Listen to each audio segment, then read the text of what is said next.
the board chairperson, Zambia Council for Social Development, Mr. Jacob Makambwe, Executive Director, Media Network on Child Rights and Development, Mr. Henry Kabwe, the station manager, Unza Radio, Mr. Macpherson Mutale,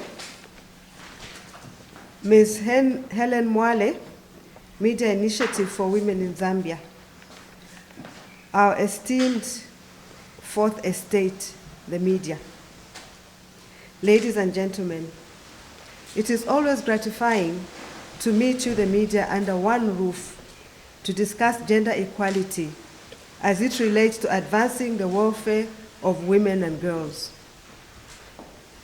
I am thrilled and welcome you all to this very important engagement on the national budget and gender-responsive budgeting in particular.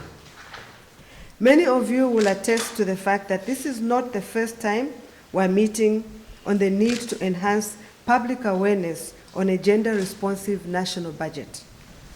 As NGOCC, we have made it imperative to move hand in hand with the media in ensuring that our national budget is not gender blind, but takes into account the unique needs for women and girls through deliberate resource allocation.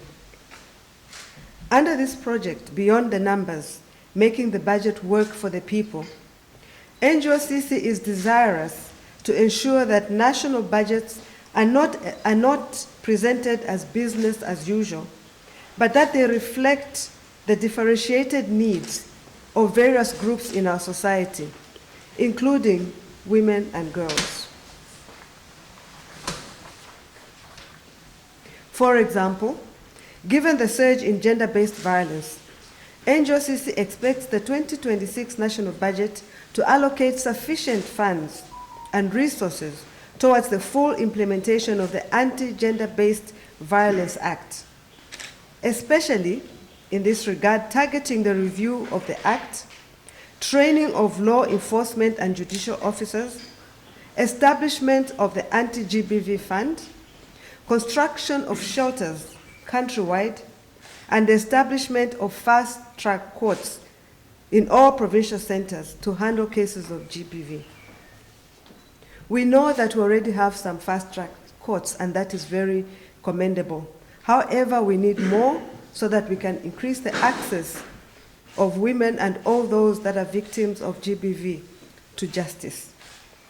It is also our expectation that the 2026 national budget will fulfill Zambia's commitment under the Abuja Declaration of allocating 15% of the national budget to the health sector.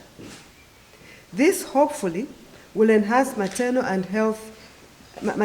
child health, and will also enhance the recruitment of key staff such as midwives. We also expect the national budget to bridge the infrastructure gap in the education sector so that our girls do not continue to be disadvantaged through long distance trekking to schools or lack of boarding facilities. Similarly, we expect that the national budget will provide adequate funds towards sanitary protection for our girls. And this, of course, would be allocated free of charge at school level.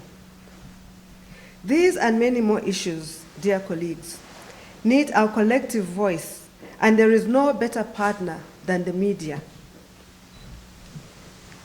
As I conclude, I hope we will renew our commitment to gender-responsive budgeting and also ensure that women and girls are not left behind in our programming, and most importantly, they should not be left behind in the national budget. I welcome you all, and I wish you all a fruitful engagement this morning. Thank you. We are very serious about ensuring that our budget is gender responsive. Everything we do starts from the allocation of resources. If we don't get it right at the point of allocation of resources, then we won't be able to do anything to adequately address the gender disparities that we see in this country. This is why gender responsive budgeting is very, very important. And you, our media colleagues, can help spread the word out there around why it is important and can help track the budget to see whether indeed this country is getting anywhere near to gender responsive budgeting. Thank you very much.